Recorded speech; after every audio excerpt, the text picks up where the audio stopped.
Sinibingelela sinamukele kuMaskandi online magazine nibingelela uNjabulo wami Khonazi ngimi lapha noSpikili. Spikili mfowethu ngicela ubingelela abantu. Ngiyaphila ninanjani bafowethu? Bayaphila. Mfowethu Spikili siyabona kakhulu engingeni zokuxhumana uyatrenda ngalendlela exakile. uSpikili mhlawumbe ngathi yini le ahlukile eyenzayo emenza ebehlale relevant kangaka ebantwini mhlawumbe kwamanye content creators? Into engiyenzayo nje ukuhlonipha abantu nanokuhlonipha abalandeli ngaso sonke isikhathi ngibanika indawo yabo. Iyona nto nje yenza ukuthi abantu bengihloniphe bengithande njalo njalo. Into isho kanjalo. Mfowethu unombhalo la ekhanda awukuveza lo mbhalo mfowethu awusichazele kwenzakalani lapha indoda inentombe eyodwa kwenzakalani lapha uthini umbhalo lo? Akahlahle lo ngimbhalo ekhanda isithandwa sami nje ngisithanda kakhulu engasitrasha ngaze ngasibona sakwazi ukuxoxisana so umuntu engimthandayo nje ngenhliziyo yami yonke ingakho ngimbhalela ekhanda. Akhona mhlawumbe amathuba ukuthi kusengenza into eniyenzayo? Akhona and maningi kakhulu. Okwamanje kodwa ngisaplana ukuyomlobola ngingazi noma mhlambe kuzogcina kulungile kodwa ngisahlanganisa izinsizwa asithembe ukuthi kuzolunga akukho kungenzeke emhlabeni. Mfowethu kunamasina muva amasha la enisha khona ingoma abantu bengalendana mhlawumbe kumasina muva amasha ukusola manje ukuya phambili. Kahle abantu abalindele ingoma enkulu kakhulu because siloke nje kunesingile besisando kuyipheka naleti nakhona futhi kunengoma futhi esiza nayo kodwa ngeke ngisho ifeature yakhona because sesizodila nama single then next year sobe sesibuya ngealbum. Into enjalo. Mfowethu sike sakubona enkundleni zokuxhumana khona ibrand osebenza nayo yemoto. Enye content creator mhlawumbe efisayo nayo ukuba nento enjengaleyo noma ukufika lelo zinga lelo ukuthi yawazi ukusebenza nama brand amakhulu emoto.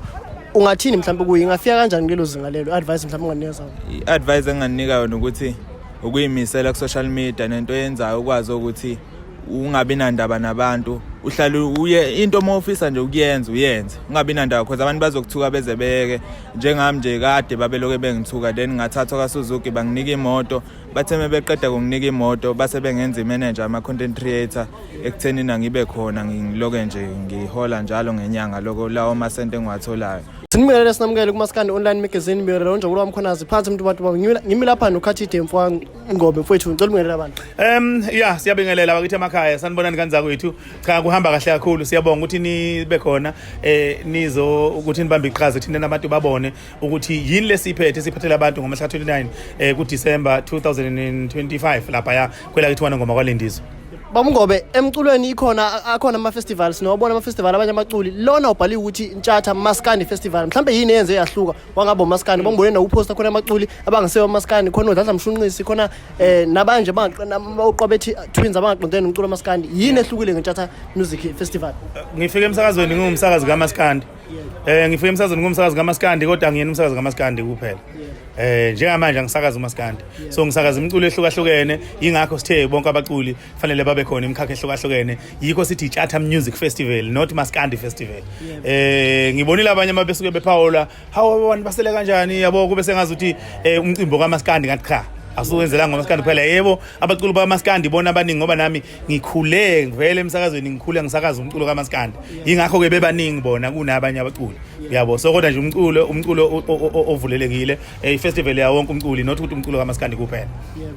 Babungobe njengamanje sesisikhathini sokuphela unyaka fanele abantu behle bebheke emakhaya mhlawumbe ungathi nje insizweni ukuthi ziphathe kahle mawustela zifike emakhaya imphefumulo sahlangene nemizimba yabo. Mfethu sikhuthaza lokho ukuthi abantu abayiphatheni kahle asiyena emakhaya sijabule imndeni yethu ijabule phansi ngendaba zezimpi nanokusongelana ukuthi siyotholana emakhaya njengoba ngisukela lapha eGoli nje impi yoqhubeka nasemakhaya sikhuza khona lokho ukuthi ake sithi masisemakhaya sijabule kube mnandi insizwa ke zeshele nje intombi eziganwayo ziganwe engakaganwa zeshele intombi kube mnandi nje sikhuthaza ini ubumbano indawo zonke zasemakhaya njengoba sobe siphelele lapha nje kuyobe kukhona igodi ehlukahlukene abantu abobeqhamuka indawo ehlukahlukene eindaweni ezikude futhi abanye ngisho ko Peter Marisburg bathi cha siyeza kona ngoma bathi sifuna ukuyolala khona siyoyibonela so ke nje ke sikhuthaza ubumbano mfethu nokuthi abantu abezwane yilokho esikhuthaza kubantu.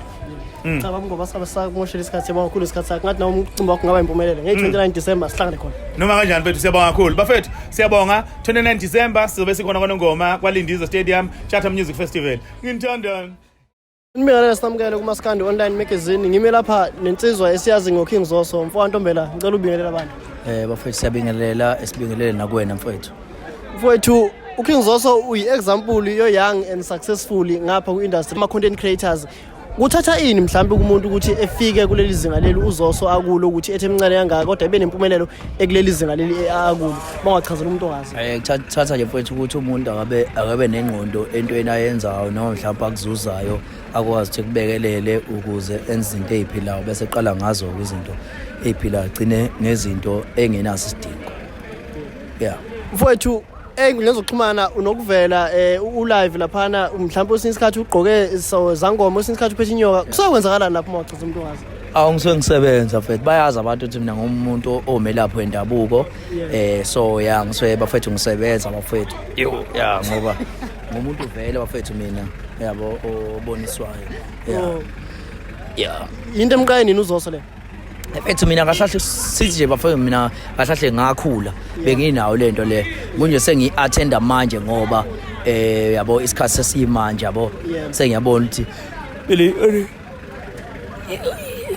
ifethu yazi ngicela singakhulumi ngale nto yabo ngicela singakhulumi ngayo mfowethu siyakubona kakhulu wenza kahle ey'nkundleni zokuxhumana umuntu mhlawumbe ofisa ukufika ezingeni lika King Zoso ungathi nje kuye mhlawumbe umuntu okubuka njengamanje ngasho mfethu ukuthi ngimfisela inhlanhla bakhona abanye esezingeni labo noma engibone izinga labo mhlawumbe sezingeni elilodwa nabo but kuyehluke ngezinto ezithize yabo njengakho nje ukuthi uzoso unesitezi bona mhlawumbe abanazo yabo mhlawumbe bengasho bafethu baqhuqhumezele bafethu cela nje bafethu mhlawumbe nenze okunengqondo then ongenayo ingqondo nawe uyakwazi lokho ukuze ngelinye ilanga sasa uNkulunkulu mekukhumbule uyibone into oyenzile ngemali oyenzayo ngicela nje mfowethu sesifayelisa sithi Maskandi Online Magazine Maskandi Online Magazine siyabonga